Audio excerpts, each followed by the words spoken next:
and David Bryan. Uh, David David Bryan is such a dear friend of mine. I met him through a mutual community that we're a part of, which is called the Gogiver community, the Gogiver Success Alliance.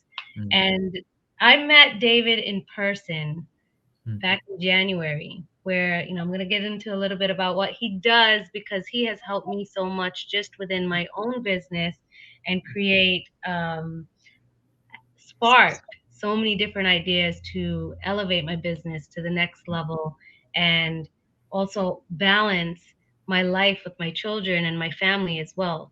And I mm, am forever grateful for you for understanding that part of my life too and mhm. incorporating that within my business too. Yeah. So David Bryan has committed his life to a mission of improving the quality of frontline workers, such as myself, I'm a real estate agent, or people in the medical field or corporate, and to end the unnecessary financial and mental suffering they Mm, often experience. And I, mhm, I can attest to that, David, because you have. I mean, just by listening to what my concerns were for my business and mhm, where I want to have it headed to. mhm. How you listened and then spoke was just absolutely mind blowing. So I'm forever grateful for you, and Uh, I'm going to let you introduce and give a clap for David Bryan, guys. it's He's awesome. so awesome. Thank you. Yeah, this is an honor to be here, Harjeet. You know how much I love you and Satwinder and just your whole family, and just so grateful to have gotten to know you and through the Go Giver Success Alliance with Bob Berg and Kathy Tajanel and our whole family there. Yeah. And I've had some projects that have kept me from being able to be at some of the morning meetings on Wednesdays and so forth recently the past month. But that one of the projects is finishing up, so I'm excited to get back on Wednesday Awesome. mornings. But yeah, so it's true. I have spent the past 2 decades of my business career in either tech or in construction management and warehouse management, products managing products and so forth. And I just saw how we treat each other in business, and especially in blue collar industries like construction. And it's very aggressive. It's very, oh, let me put that up, business architect. So um, the it's a very aggressive industry where people are really hard on each other, and there's not a lot of emotional intelligence in the way that communication and collaboration happens. It's very much as Stephen M. R. Covey mentioned the other day when Bob Berg interviewed him in the Go Giver Success Alliance. He said, we've moved from command and control to trust and inspire. And that's really what the past 8 years of my life has been dedicated to, is designing and finding a new way to do business for people, so that especially frontline workers can experience a better quality of work experience. They're not bullied, they're not pressured, they're not told to do this or else kind of thing, but instead it's, we value you as leaders, we understand the role that you play, or trying to, at least. We're truly, authentically trying to understand, and we're trying to improve the quality of life for you and your work experience so that you can be inspired and that you're motivated to go add massive value to our customers. And when Jay Dubler, actually, who's part of the Go Giver Success Alliance, Kathy Tajanel introduced me to him. He's actually a Go Giver speaker coach. I met Jay, and he said, "Oh, you got to read the book. Here's another new book for you. You're going to love it." So it is. Here I am saying it. I can't even remember right offhand. "Winning on Purpose" by Frank Reichheld. And it's Frank Reichheld is partner at Bain Consulting, and the whole book is really about continuing the conversation about how do we create this raving fan culture amongst customers to where they love doing business. So we have this thing called the Net Promoter Score, and of like, do your customers promote you? Right. And with that, what he realized was, if you don't have employees that love where they work every day and they enjoy being at work, then it's going to be really hard for them, your employees, to give the customers the type of experience that they want to be able to have when they're working with you. So how are you going to increase net promoter score? You're going to do so by creating a quality work environment for your employees, is one of the key areas to do that. And that's something that seems like it would have been always been there in business, but it's really not. And it's kind of been it's all about shareholders and the owners of the company, Mm-hmm. not really about the people that work in it or the customers. And so I believe that we can create in the next decade an entirely new business experience, and we, all of us, get Yeah. to take part in that new design and that new culture and so forth. So I love what I do, and I'm excited to really focus more in the next years, is even more so with speaking engagements and so forth, and trainings that I do with companies on this whole blue collar work experience, and how do you recruit and retain employees. But to your point, I also love working with entrepreneurs like you that are passionate and want to make a difference in the world. And I do so as a business architect and architect businesses. So I love what I do. It's an absolute, and especially with people like you, Archie. Oh, that is so awesome, David. I love that. I love that you mentioned Net Promoter Score, which is why I put it up here as well, the NPS, because this is something now on the top of your head to the, I guess it's the left when you're looking at it, you see EXP Realty. And that is something Glenn Sanford, who's the CEO and founder of EXP, Mm-hmm. and he's such an amazing person. Mm-hmm. He lives by the NPS and the Net Promoter Score. So every time we have our Friday leadership meetings, and whenever I'm in there, I always hear about the NPS and the Net Promoter Score, and how important it is Mm-hmm. for us to keep score and know, how are we running as a business, as Yeah. corporate? How are the people on the field feeling about this? Mm-hmm. About leadership. And it's just so important. So like every month I get an email asking how our brokerage operations is. So Mm-hmm. you fill that out, you fill a score, you type in everything, which is so cool because now you get to hear the voice of, I mean, this is a company with 81,000 agents. Just Yeah. last month we hit Logo. 80,000, and now we went up to 1,000 more Mm-hmm. this and Yeah. that's constantly growing. We just opened up in 3 countries. New Zealand and Chile is one of them. I can't Yeah. remember the other one. Yeah. That's the three more countries. So it's so important to know, Mm-hmm. how are the people in the corporation that are working frontline, Mm-hmm. how they feel about the company, and how to retain That's right. them, how to keep, yeah, like if the people are happy, they're going to stay where they are Yeah. because they And your feel. business is going to grow. Your business is going to grow if you focus on, how do I improve the quality of work experience day to day? And they're not just a number, right? Your Yeah. employees are not just a number. They are human beings with Yep. lives, with families, and their lives and families are no Mhm. less important than yours as. Mhm. And Absolutely. when we shift that, the same way Bob Berg talks about, when you can shift your focus from getting to giving, Mhm. everything changes, right? And Stratospherically. what's that? I said stratospherically.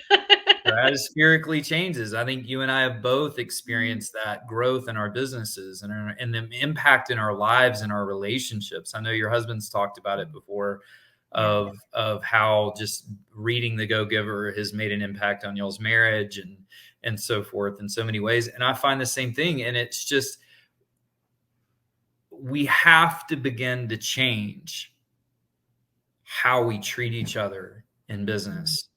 And that isn't just the culture that you develop, but it's the tools and the resources you provide your employees. Do you make their job better, easier to do each day? Do you give them what they need to provide that stratospherically amazing experience for the customers so that it does begin to impact your net promoter score, which in turn is going to impact the bottom line of the company? So rather than just focusing on how can I squeeze every little dollar of profit out of this customer, of selling them something that isn't in alignment of what they really need, right?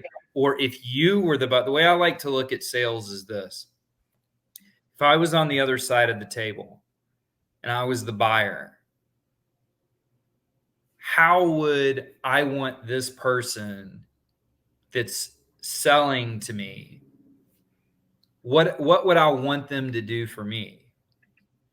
How would I want to be treated? The golden rule, right? Treat others, as others, treat everyone as you would like to be treated. And when we can begin to think in that way with everything that we do, then all of a sudden what you and I work on Thursday nights in the Gogiver study group, where we're studying Selling the Gogiver Way online course that Bob Berg and Kathy Tejanel put together with the Gogiver, and we're studying that with a small group of us, we're able to begin to see, oh my goodness, wow, like this, when we shift from just the simple thing of, I have a product to sell and I'm trying to sell it. For you as a realtor, I want to sell houses, right? Yet there's so many things that you do, like this, for example, that isn't directly selling.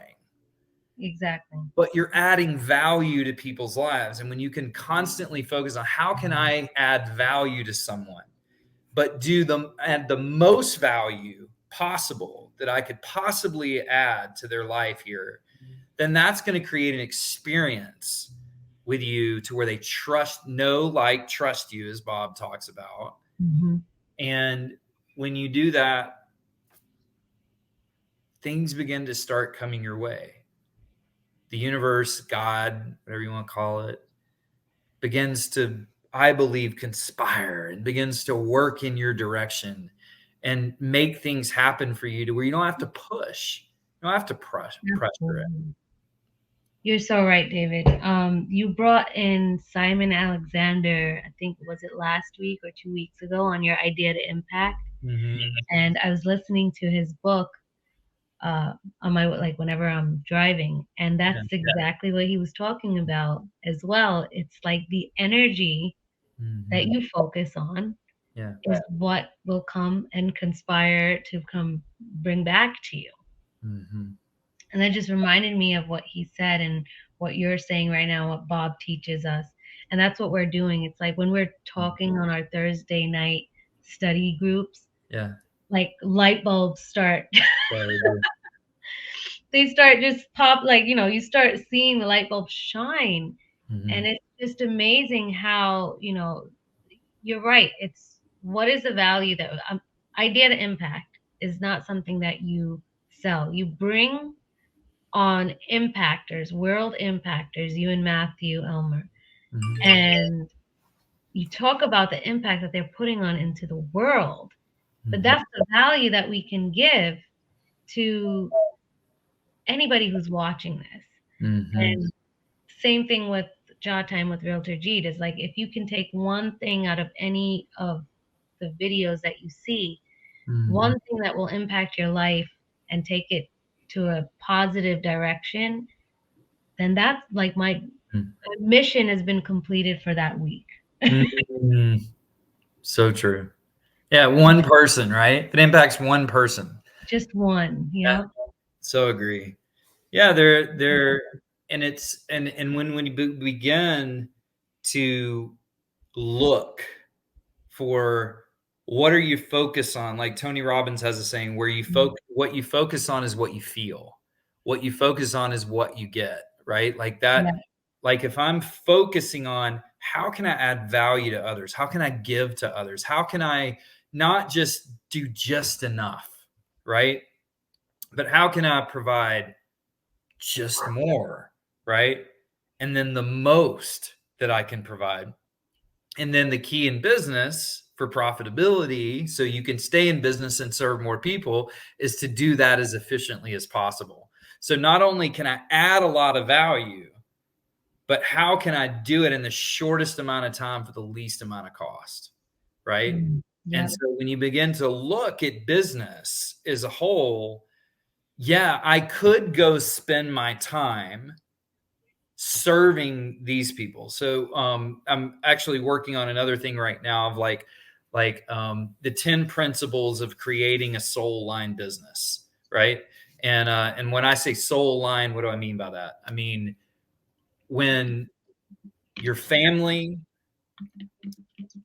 your personal life, your relationships, your the profitability of that business, the efficiency of the business, the bottom line, the employees, when everybody comes together, when all parts of you are welcomed in a way of internal family systems by Dr. Richard Schwartz, it came when all parts are welcome and you're able to say, okay, all these areas of my life have a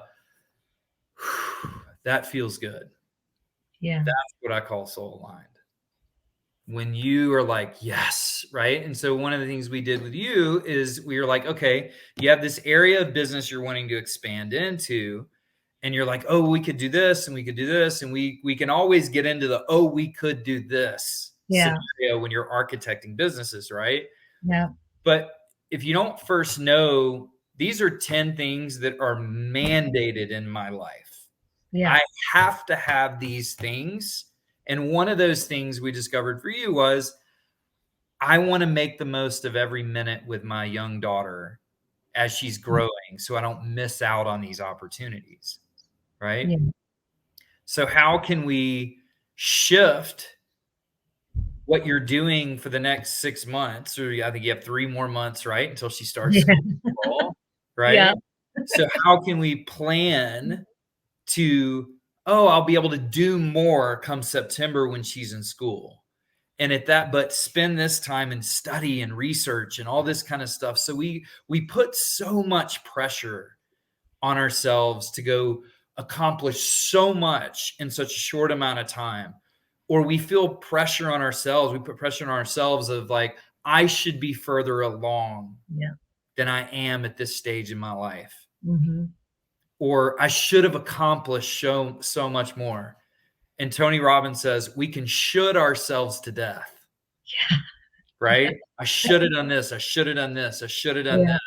But instead, begin to say, what could I accomplish this in the next 3 months or in the next 6 months that could have measurable income and impact and meaningful income and impact? Not just income that I could make that, okay, I made some money, but how can I have impact in the lives of others Mm. and have it meaningful, right? So when you make that money, you're like, that feels good. Yeah. I want more of that, right? Like I want to do more of that. I want to serve more customers that have an amazing experience of working with me. So it's like, I believe that, well, I'll start back to say a lot of my life was spent working in the construction industry. Over a decade of my life, I worked in the construction industry. And a lot of that was daily fight or flight stress. Mm. Okay. So I have a method that I've developed for how to recruit and retain blue collar frontline workers. And it's called the SITE method. And the first step is sustain. You have to create sustainability for your employees. Their basic needs, Maslow's hierarchy of needs, right? Yeah. Food, water, shelter, safety, sanitation, the basic needs that people have. And when there's a study done by the University of Warwick and Harvard and Yale that says when anytime there's two or more of basic needs that aren't being met in the lives of an individual, in life of an individual or worker, then their ability to cognitively reason basic tasks is drastically reduced. So when we're in that fight or flight, I have to have food, I have to have food, I have to take care of my child. Yeah.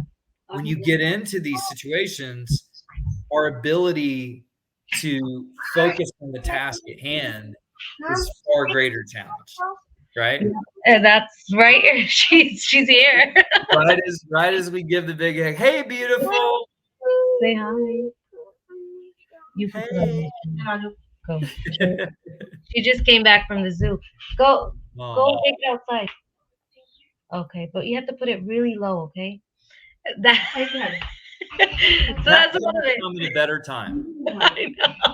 It's a perfect example of what workers go through, Harjeet. Yeah. All of us go through.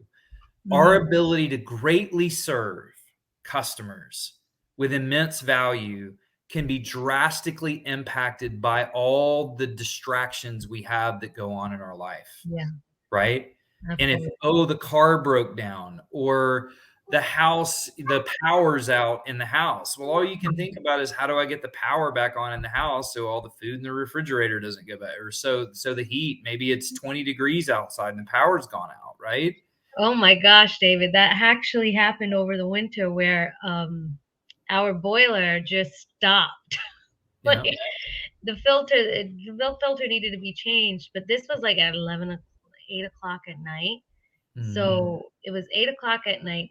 Everything is shut, and on a Sunday, so I couldn't go to a store. Yeah. And we had to figure out how to fix it at least to get heat overnight. And Mhm. that took 4 hours of business time that I was working on that I had Yeah. to put a light on and help Satinder with the boiler because we're both like trying to figure out how do we fix it. So Yeah. it was a perfect example. It's Harjeet, it's when we realize we're all human, Yep. why would our employees be any different? Any different. Where That's did we lose that in business? Where did that go wrong? Where in the last 100 years or thousands of years did we lose the sight of if someone's desperate, trying, or their child has just gone into the hospital and they're scared and they're nervous? Are we going to expect that employee to have the same level of productivity while their child's yeah, potentially in a life or death situation in the hospital? Of course not. of course not. But yet that's the way corporations have treated Mhm. employees historically a lot for many years. So I believe it's time for a change. And I believe, like many others, like Stephen M. R. Covey and Bob Berg and others, and even Gary Vaynerchuk just wrote a book about it. And Um, it's a really common thing. Why? Because we have this thing called the Great Resignation, people leaving mm, their jobs in droves, and it's hard to get people to work, as they say, right? yeah, Well, especially in blue collar jobs where it's stressful work, it's unsafe work, a lot of times it's yeah, dangerous, things like that. Well, how are we going to motivate people to do that? Improve their quality of life day to day. That's the number one foundational thing that you have to focus on, or everything else isn't going to work for a company. oh, absolutely. I 100% agree with you, David, because I think it came from the industrial age.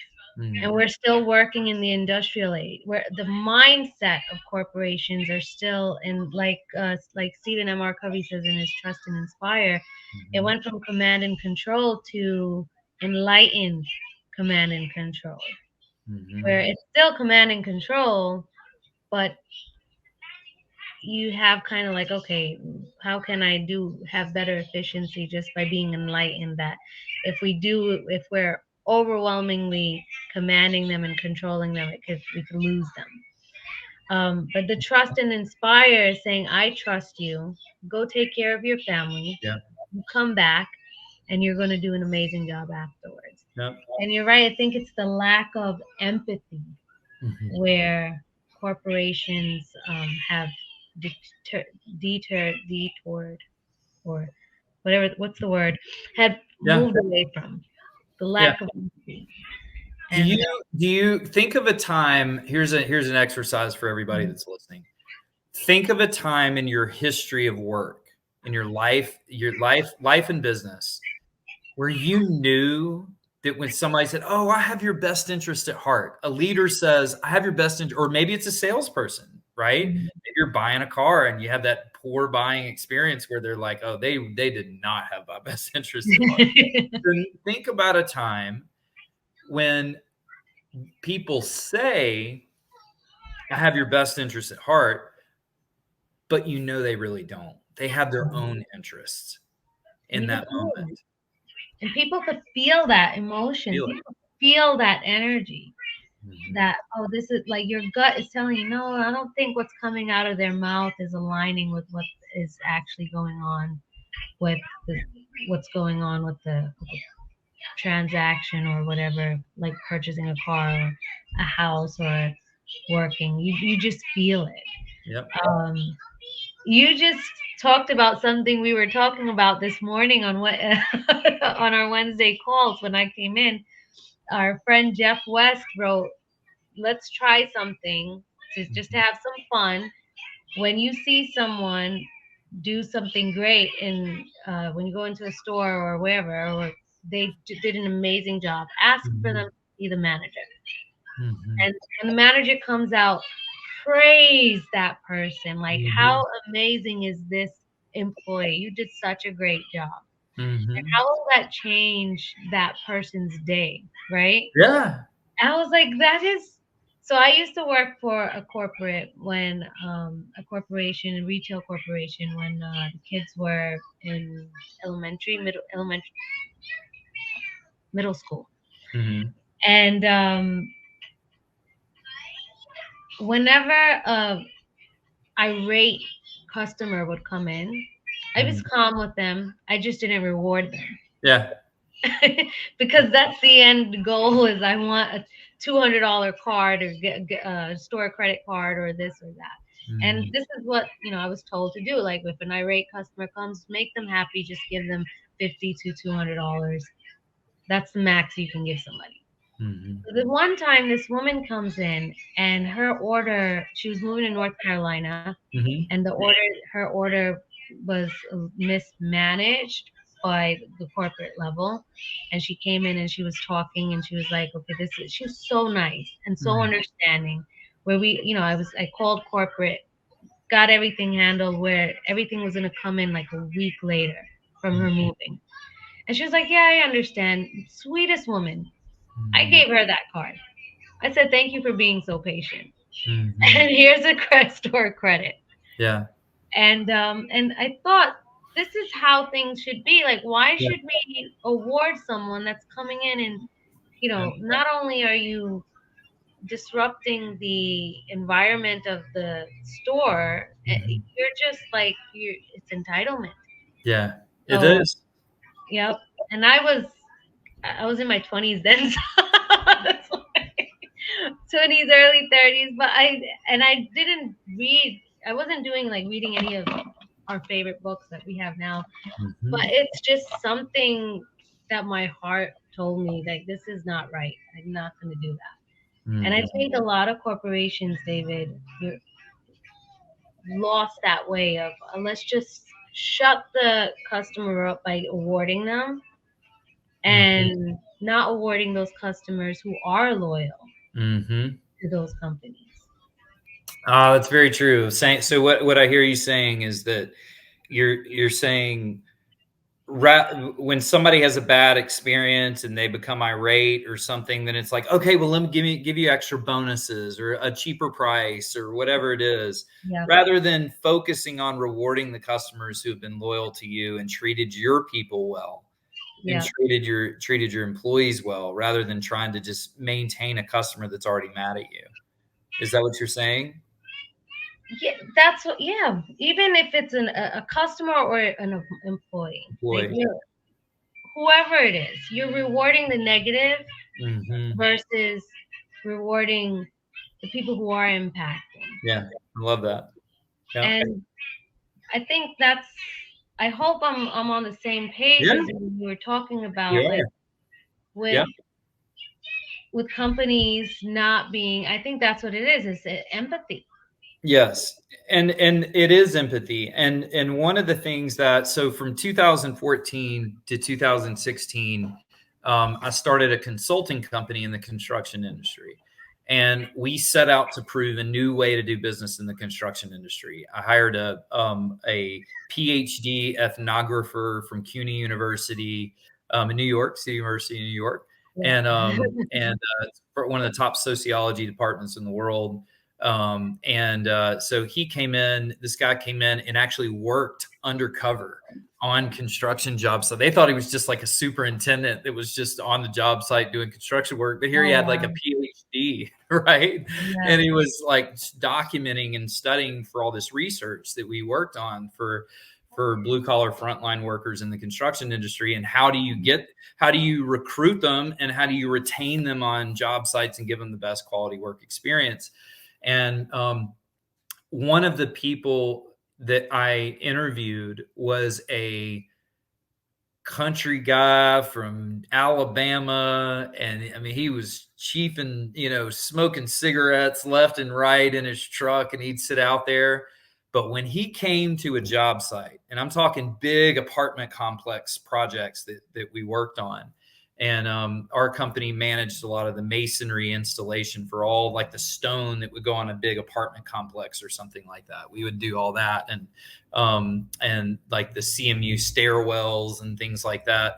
And we'd have a multi-million-dollar contracts and things like that when we were doing that. And when we got into this, everybody was trying, how do you recruit and retain workers? Well, this guy would literally come on to a job site that with framers, the framers that would come on and do the framing installation.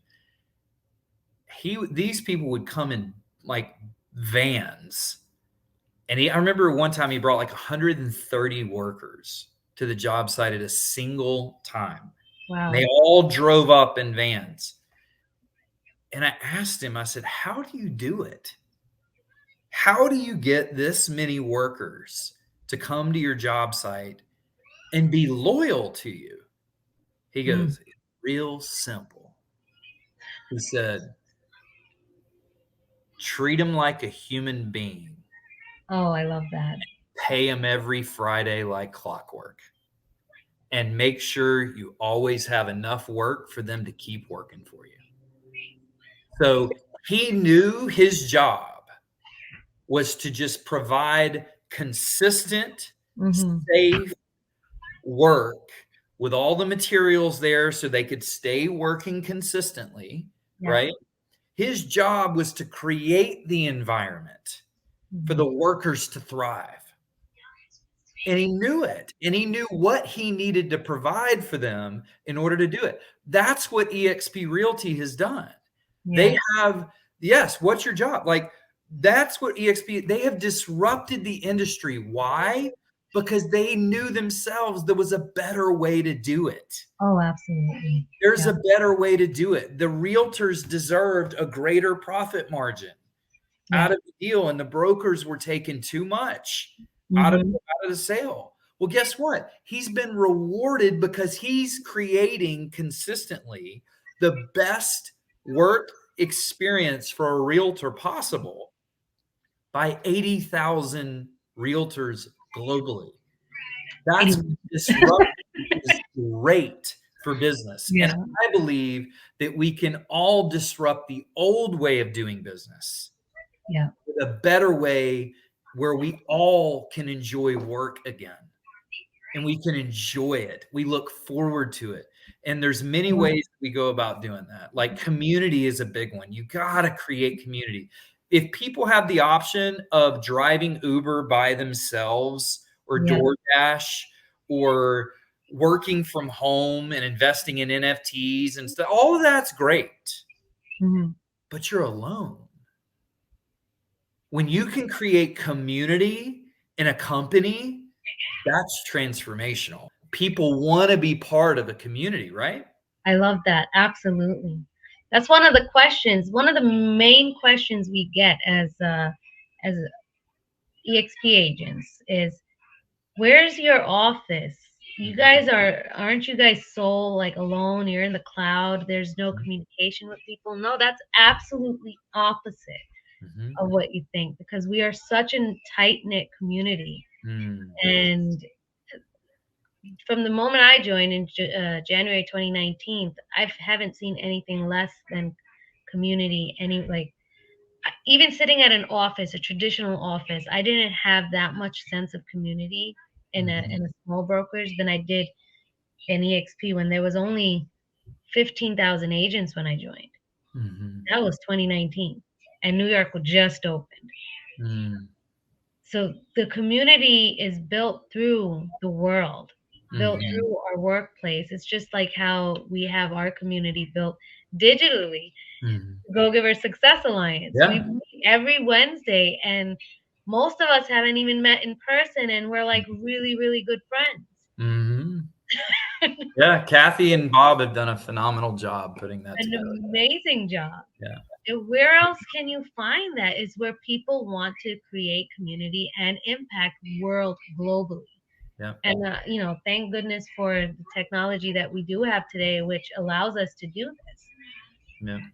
So, So one of the things that that I've worked on a team that's worked on this is how do we take that type of community that we have in the Go-Giver Success Alliance and actually transfer that into the corporate experience? yes, So into corporations. And so we've just done an implementation with a company with 1,300 employees. And we're in the early stages of that implementation, but the experience is already getting raving reviews from the executive team to workers on the front line to managers getting involved. And so one of the challenges that a lot of corporations experience is they can sit in what I call the crystal palace. Okay. I call the corporate, like, oh, that's at corporate, right? They're kind of like in the crystal palace, right? Everything's perfect and I can see everything, right? Well, anybody that's in corporate will tell you, oh, they know that's not true, because but they're trying to, at the corporate, to create what can we do for all the branches and the locations for EXP. It's all the individual realtors all across the world. How do we give them the tools and resources that they need to thrive, right? yeah, To thrive in their job, which is going to help the company as a whole make more money, right? yeah, And be more successful, have more impact in the world, right? So what a lot of companies are saying is this: we can create our core values as a company. We can say, this is who we are as a company. This yeah, is what we believe. And they can speak about it at orientation and tell you all about their core yeah, values and stuff like that. Yet what a lot of companies experience is when it comes to the local office, that's not the experience that customers have. hmm And it's not the experience that employees have. employees have. Oh, So you're what so we're doing is helping them create community company-wide and mhm. spread their ideal culture of what they want. And then, like Go Giver, how could you create a Go Giver culture Yeah, throughout an entire company, right? To where everybody has the sole focus of how do I shift what? How do I shift from getting to giving? giving. If Oh, you I just love it. take all the employees at a company and say, if you can shift your focus from getting to giving, their bottom line, what we're hoping to do is to prove it out with data and numbers and everything, Yeah, right? Irrefutably, that those who shift their focus from getting to giving actually perform better in absolutely. companies. The bottom line is improved. The quality of life of employees is improved. The retention rate of employees is improved. So we're measuring all that data with Mhm. these companies as we begin to roll this stuff out. So that's my heart. I mean, that when we can begin to shift business like that on a macro scale, like I can think of no better way to spend the next 20, 30 years of my career in business, making that kind of global impact. And I'm bound and determined to do it. So I'm 10 years into it full time now, and Yeah. now the fruit is really beginning to You're bear. starting to see it. That's so amazing, David. I love that. So just to reset, if anybody does have any questions for David, you can ask them in the comments as well. Cool. And then I'll post David's websites on the comments afterwards. I love what you're doing, David. How Mm, you build businesses, how you have a vision for other businesses, and like they give you the idea, and you just like magically have this like you have this magic power. oh, Like you could just see it, and you're like writing notes, and mm, like, okay, what about you do this, and you actually make a blueprint. Like, mhm, when we were working together, and you're like, look what I did. I'm like, that's amazing. Just by me talking, you were able to make this map.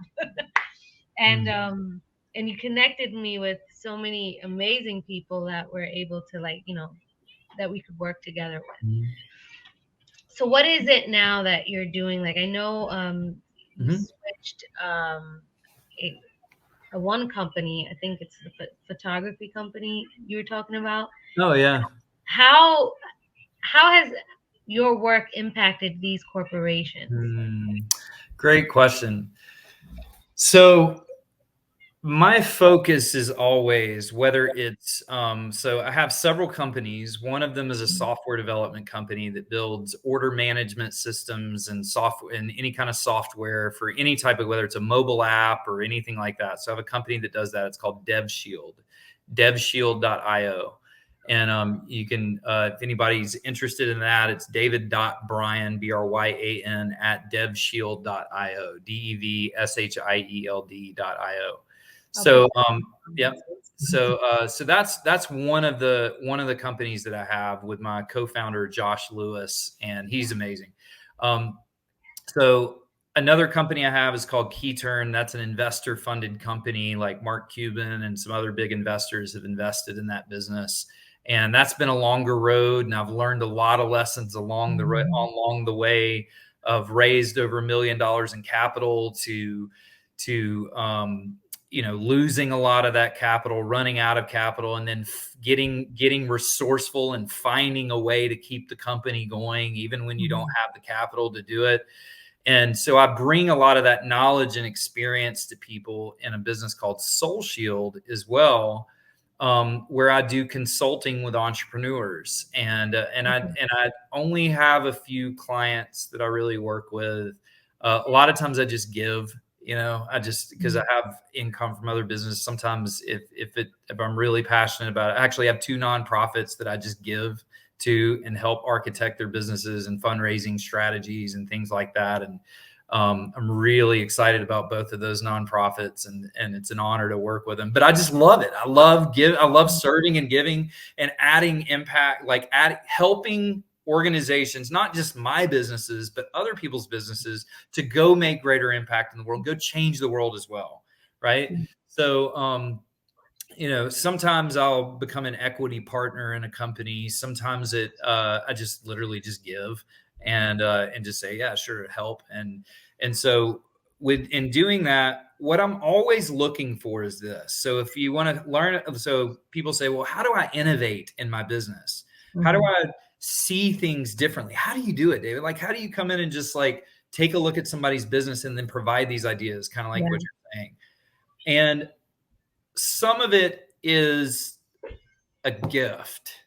It is. And if you've ever seen the movie Good Will Hunting, Yeah. um, and Robin Williams is asking Matt Damon, well, how do you? Or no, it was his girlfriend. Matt Damon's girlfriend was sitting. She said, "How do you do this? Mhm. How do you do this? Like, how do you? This comes so easy to you. And here I am at MIT, this great school. You never even finished high school, right? Yeah. Like, how do you do this?" He goes, "I've never hit the ball out of Fenway Park in Boston, right, where the Mhm. Boston Red Sox play. I've never hit the ball out of Fenway, but when it came to things like this, I could always just play." Oh, And we've all got our own gifts that we can give to the world. This is my gift. This is that's a gift amazing. that I have, that I can see things. Oh, maybe you don't see this, but that came from growing up dyslexic with ADHD, not being able to do things the same way. I had to work 3 times as hard to get a B Mhm. class, study so much harder, find other ways of doing things. So I have to do a lot of audiobooks. I don't read Yeah. a lot the actual printed books because I have dyslexia and the challenge in reading. So I do a lot of audiobooks. Audiobooks were like amazing for me. I was like, oh, I wish I had this in school growing up. Well, So, there's the same. so it's always looking for what aren't they seeing? Mm, What are other people doing that they could be doing? That's a great question to ask for your business. What are other people in other industries or other people in my industry doing that I'm not doing that I could be doing and maybe even do it better than they're doing? yeah. But we get so wrapped up in the day-to-day operations of a business, Mm-hmm. just doing the repetitive tasks over and over, that Yeah. we don't step away from our businesses to take a look at it from a 40,000 foot view and say, what is everybody else doing? How do customers want to be served? Yeah. That's what EXP did. EXP said, how do customers want to be More served? considerate. How do realtors want to be treated? Yep. Right? And then go create it. Just Oh, go create it. Go meet the need where the need exists. For all the things about Amazon that I don't absolutely. like, of how they put other small businesses out of business and stuff like that. One of my companies, Keyturn, is all about giving small businesses Amazon-like technology so that they can compete in an Amazon world, right? Yeah. Like shipping software technology, that's one of the things we do. So if we can begin to look at it that way, but Amazon said, Jeff Bezos looks at business and says, how do people want to experience products, buying products and being shipped to them, right? And he also said, your profit is my opportunity, right? Yeah. So he's like, if you're making profit somewhere, I can maybe figure out a better way to go about doing it, right? Mm-hmm. So that's what I would encourage people to do. At the end of the day, maybe it's magic, maybe it's something I have, whatever. I, It's I do magic. love, I do love doing it for other people. I do. It really is fun. It's like a challenge for me, right? But I also learned I can't just give to everybody or I won't make any money. And I won't be able to really impact all the people I want to impact. So, it's really looking at it and saying, what wants to be created, what wants to be birthed into the world. you know Steve Jobs, hello gorgeous. Steve Jobs, the iPhone would never exist had Steve Jobs not asked that question, Yep. right? Of Absolutely. what kind of experience would people want to have? Mm. And who says the same way we've been doing it for so many years has to be the continued way we're doing it? And sometimes if we don't innovate, we die, right? Businesses go away. We have to ask the right questions. It's all about asking those questions will allow us to spark these ideas and inventions because we would have not had electric or light if Tesla and who's the other one? Edison Yeah, didn't try to that's right. create electric. We would have not had. We would have still lived, and people were resistant over electric in their houses. Mhm. A lot of the thing, I was thinking about it. One of the reasons also why I'm able to see different things is because I've done a lot. Right, in Mm. the past 20 years, I was the guy that never worked I was terrible on a resume. Right, I had like a 5-page resume with like every 2 years I would move on to the next company because I get bored. I'd be like, this is not inspiring anymore. I figured out how to do this. Like, I'm gonna go do something else, or I want to sell So something else. funny because I'm the same way, and I think we have kind of. Yeah, So Kathy Tajanel does yeah, the Colby tests the for us, Colby. Yeah, and then so she gives us those light up balls or the yeah, fidgets. She's like, "You guys do." yeah. Yeah, I've got an example for everything, right? It's like, oh, when I did this in 2007 in the month of March, because in April I did something else, right? Yeah. Like, so you have an example for everything. So you just begin to match stuff, right? Yeah. It's the pattern matching. It's the Mm. saying, oh, this is happening here, and this is disrupted over here. So I'll give you an example of a really fun one that I'm doing right now. Okay, so and I can't give the name of the company, and I can't give the exact thing that we're doing. Okay, Okay. but you're familiar with Uber. Yeah. So I had the opportunity to spend about 6 months at Harvard Business School working with those smart students at Harvard Business School in the Harvard Innovation Lab for the summer, and getting to experience at the Innovation Lab all these different types of businesses, right? And Yeah. most of them were working on innovative technology, exponential technologies like Uber that could take a business from making $10 a day one day to $1,000 a day a week from now, right? And then Yeah. a million, and then 10 million, and 100 million, right? So, and they call it exponential technologies. So, like Uber, right? So, here's Uber, a model that is working, that has changed the way people think about work. Would you agree? Yeah. Uber Oh, Uber absolutely. has changed the way we Yep. think about what is possible with work, right? Mm-hmm. So some of the greatest innovations of Uber are this. This is something that I love talking about. What I think one of the greatest innovations of Uber was that it taught workers they don't have to put up with that jerk boss anymore. Yeah. I can go drive Uber and take my depreciating asset of a car Mm-hmm. and turn it into an income producing asset, essentially, Awesome. right? Yeah. Mm-hmm. So wow, think about that. That's seismic shift in an economy, Yeah. right? And then to take it global, right? So that model, when you study that model, Mm-hmm. which I've studied it extensively to even to the point of actually driving Uber and Lyft myself, literally, Mm-hmm. right? To studying their mobile apps, right? The user experience, the from both the driver and the rider, right? I've studied Yeah. both experiences and for both Uber and Lyft. So I've studied Mm-hmm. these technologies. So I'm working with a company that's in a different industry, okay? That I'm like, huh, how could we Uberize this industry? Oh. Oh, Right that's a. for disruption. Mm. I'm literally making a proposal to a multi-billion-dollar company on how Mm-hmm. they can disrupt their own industry before it's disrupted. Before it's disrupted. That's and that's how it works. It's just we're living in an Amazon world. You're right. We're living in an Amazon world, and we have to come to realization that this is the time. If we're not doing it, we're only setting us not. We're not setting ourselves aside. We're setting our future generations That's right. a little bit backwards if we're not adapting to what's happening now. Yes. Um, Somebody's going to disrupt your industry. It might as yep, well be you. exactly. Awesome. So David, there is we are coming to an hour. I want to respect your time.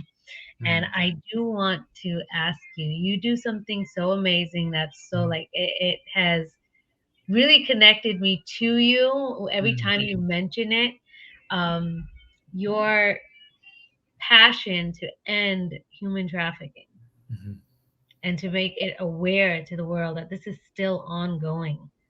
Mhm. Um, can you talk about a little bit about that and how you have found so many people, so many other entrepreneurs and individuals who are actively Mhm. working, like to, whatever they're making within their business, they are contributing to the end of that as well. Yeah. Um, and it's just it speaks to my heart because we could talk for hours. And I'll give you an example. Just it's so highly known to happen in India Mhm. where kids are getting kidnapped, and I'm scared to let my kids out Yeah. of the house because I have two beautiful daughters. Even my son, I'm like, It's no, you're sadly, it's ahead. sadly real. Yeah, and it's getting worse. It's not getting any better. So When how can in times of desperation, trafficking goes up. So the mm, war in Ukraine right now, I have friends that are on the front lines in Ukraine right now mm, addressing 250,000 Ukrainian children have been pushed into Russian territory right now. Traffickers, they have a field day during catastrophic events. oh my God.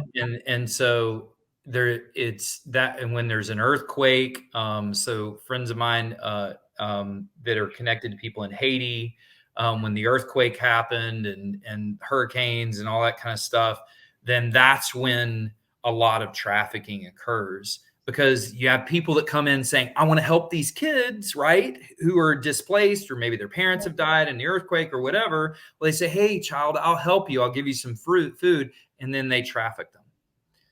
And so awareness is number one. Um, Usually I was already tearing up when you asked that question. So thank you for asking the question. Um, It is what one of the key things that drives me every single day. And it's why my primary company that investors invested in, Keyturn, will actually has the potential to have a massive positive impact on addressing trafficking globally in the coming years, which we're really excited about. And of ways to be able to have visibility into warehouses where children are working, or mm, whenever there's child labor in warehouses, then trafficking is somewhere near. So, yeah, so what I believe is this: nobody wants to think about the horrors of children that are being taken advantage of up to 20 times a day. This is real. 3 times a day. 20 times a day. Children. Hmm. And you and I have children, our friends have children. Yeah. And it's so dark and it's so painful to think about. Our Yeah. brains can't focus on that very long. Mm, And I'm not asking people to do that. yeah. Um, there's two major things that need to happen to address trafficking at a global scale, not just a few thousand here and there. A friend of mine that's a former Navy SEAL, that he's been part of, he was on Idea to Impact. He came in and spoke. Um, he's led trafficking operations where they've rescued thousands of women and children and caught the traffickers and stuff all over the world. He's still very engaged and involved in that. Another friend of mine, his organization has rescued over 5,000 women and children from ISIS in the years. So I'm very much involved and want to be more and more, as I have the ability and the resources to make impact in that. Yeah. There's two areas where we need to shift, that all of us can do.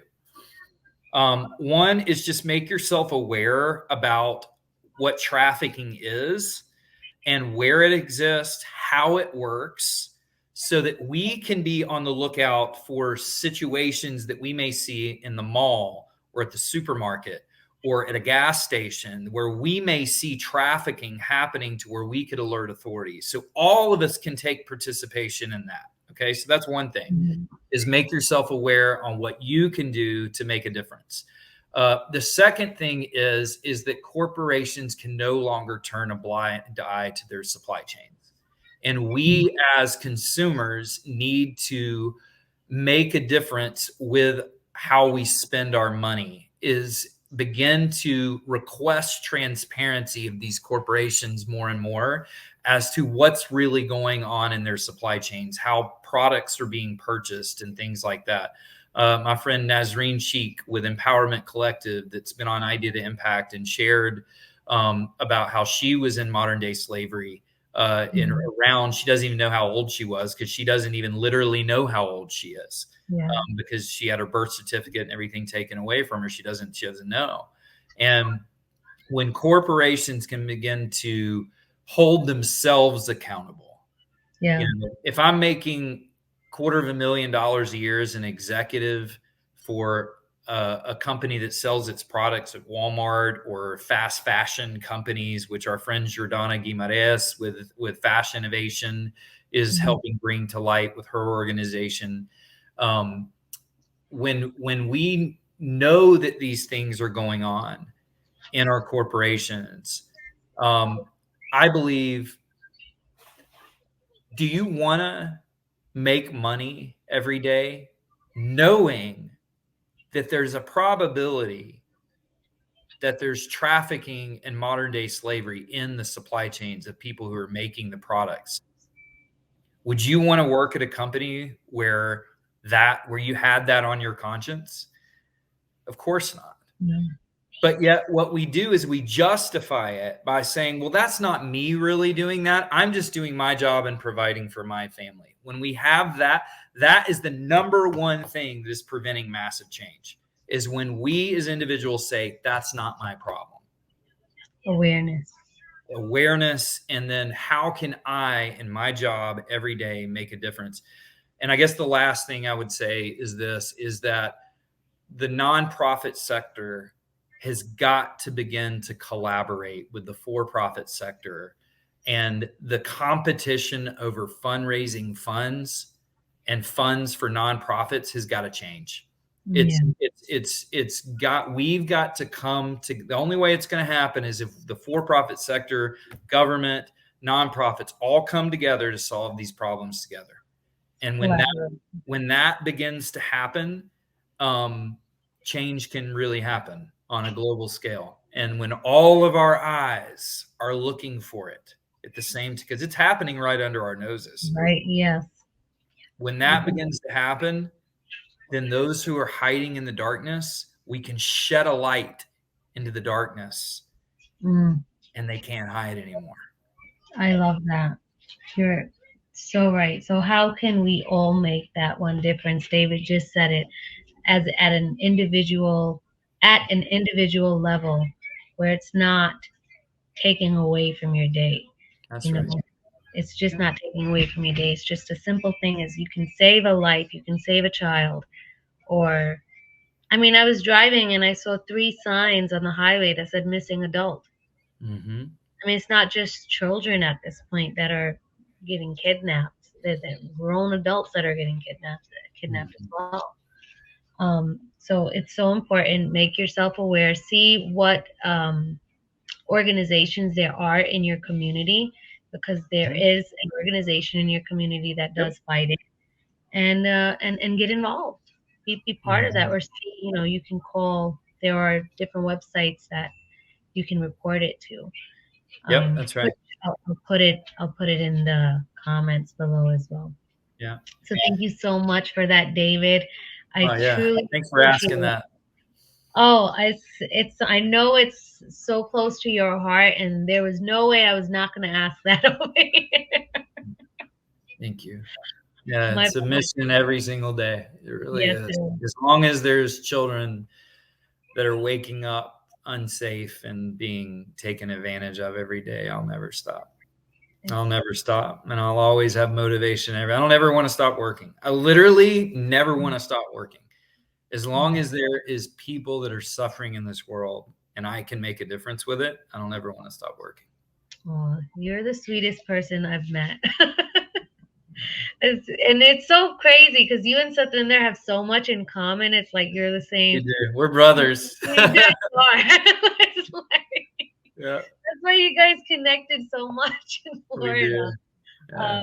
The vision and all of that vision, and he's the same way. Audibles, you give him audibles, and he can see like what Mhm. the average person can't see.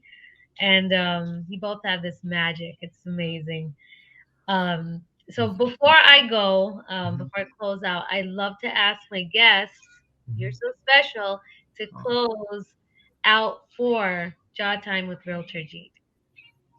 okay. And Just of course, say anything or has a question, yeah, if anybody has a question or if they want to reach out to you on any of the topics that you just spoke about yeah. with either building your business Hmm. and or how they can help, or if they know any of organizations that are creating impact, maybe they can be a guest on Idea to Impact. And if you Sure. don't know what Idea to Impact is, I know we're a little over, but I have to talk about Idea Oh, thank you. to Impact. Idea to Impacts are on Wednesdays at 5 p.m. Eastern. David, Bryan, and Matthew Matthew. Palmer, Yeah. they co-host it with each other. They bring on amazing people who are creating massive impact in the world and give value to their experience. Just like David mentioned, there was one woman who unfortunately was part of that Hmm. modern day slavery, and she was able to thankfully get out of it, and now she's created something where she brings that awareness Hmm. to people. And this is something not to miss. They're Wednesdays at 5 p.m. If Hmm. you go on David's Instagram, he posts, if there is an idea to impact that Yeah. Wednesday. So, and what is your Yeah, Instagram? my IG is david.bryan.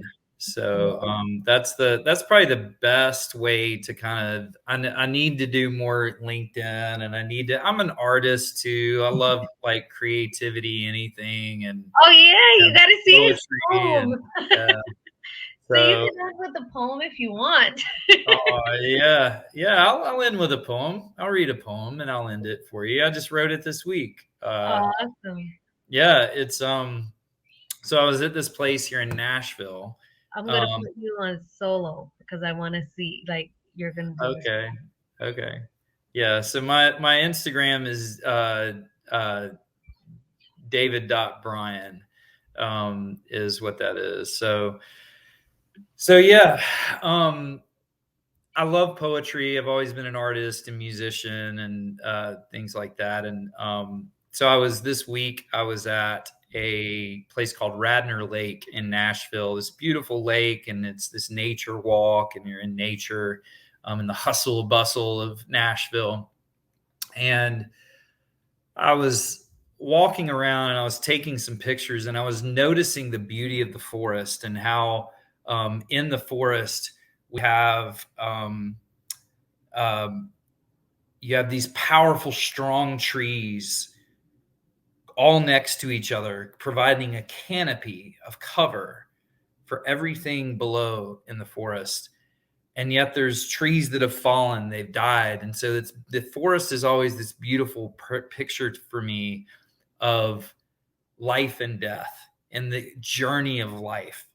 And so I was reading this, and and kind of show you this. This was what I posted on Instagram, and so I called it "Stillness Speaks," a poem about the journey of life. So there's one picture with the tree standing over near the water, and then another with a tree with a dead tree behind it, and then another tree where you just see the dead tree in the back. And so it's kind of like the journey of life, and we're all going to die.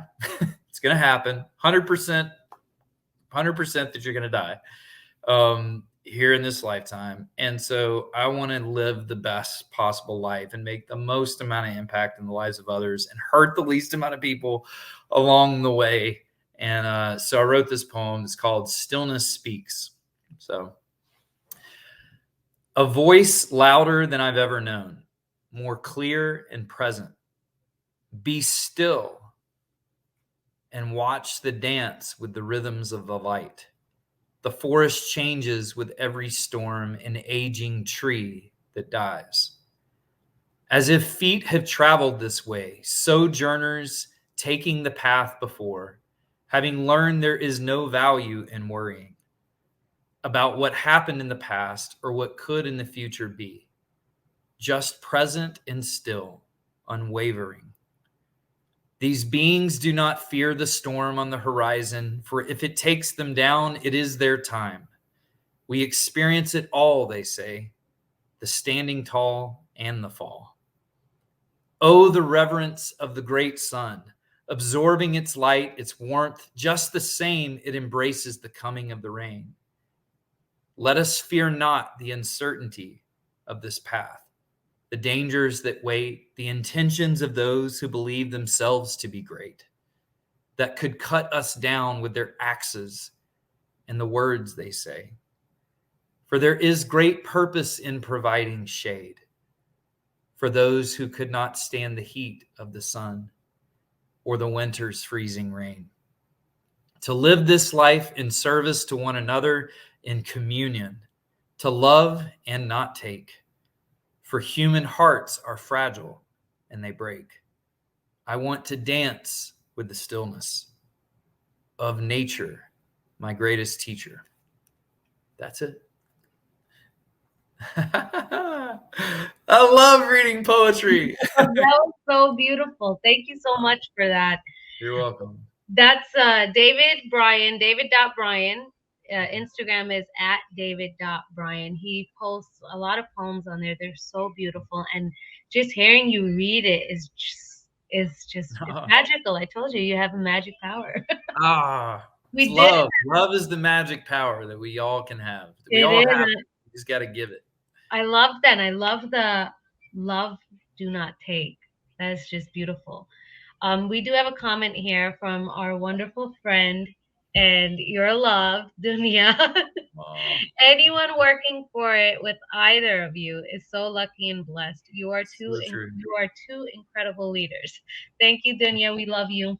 Love you, Dunya. Oh, And yeah. It's so true, Harjeet. Like, I want you to sell my house, help me buy a house, even if it's like, even if you're in New York and wherever I am, I'm just gonna be like, hey, I want to buy a house here, help me out. Because you built this relationship of know, like, and trust. mhm. And you enjoy the process, like I enjoy spending time with you. Like it's Thank you. just it's a pleasure, and this has been such an honor to be a part of your show, Thank you so and much. I It's hope been it served people. it absolutely did and will in the future, Oh, because I am going to post it next week as well thank you. on YouTube. So thank you so much. It's been such an honor, David, to have you on here, and I've learned so much throughout the year, and then just within this hour, we've learned so much. And that poem was just absolutely beautiful. So thank Oh, you so thank much you. for sharing that with the Team Jeet. You're welcome. You're welcome. So, Enjoy. bye, friends. Love you. Bye. One Love you moment, all. See you David. later. Bye. Bye. Just give me one moment, David. Okay.